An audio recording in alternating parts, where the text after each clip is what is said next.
Hello, my dear ladies. Hello, my dear gentlemen. Outside, a storm is raging. Time for good thoughts, perhaps even memories. Everything passes so quickly.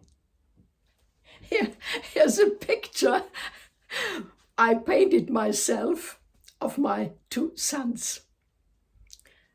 They were so small then, and it feels like it was just yesterday.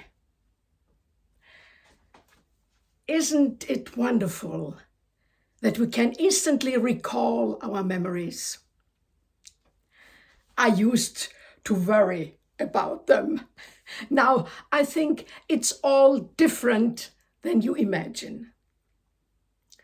They've grown into truly wonderful people.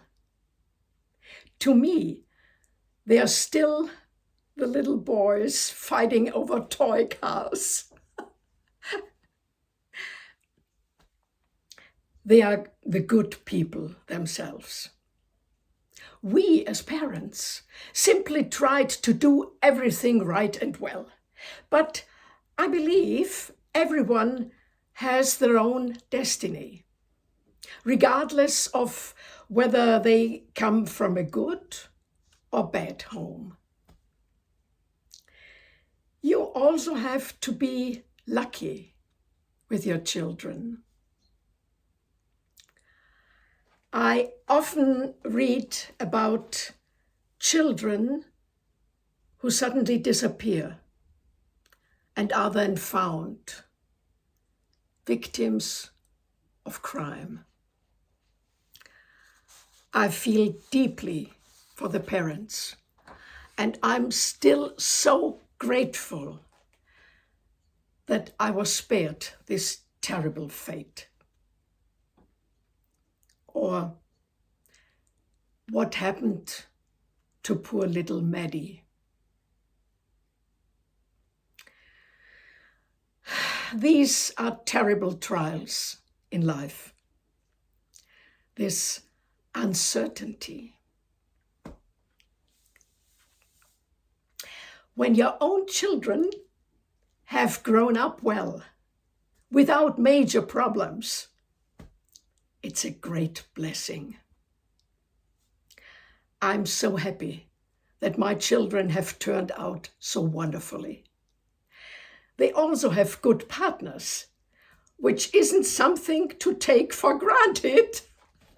And my adorable little grandchildren are the greatest gift life has given me. I've truly been very lucky in my life.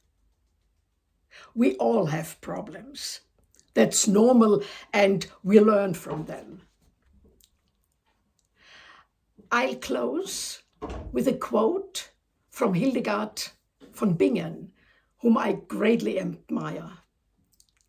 She advised us to say, "Thank you first thing every day after waking up. Thank you for everything. Thank you for being able to wake up. Thank you that a new day is beginning. And thank you for life." Thank you to my dear ladies, and thank you to my dear gentlemen.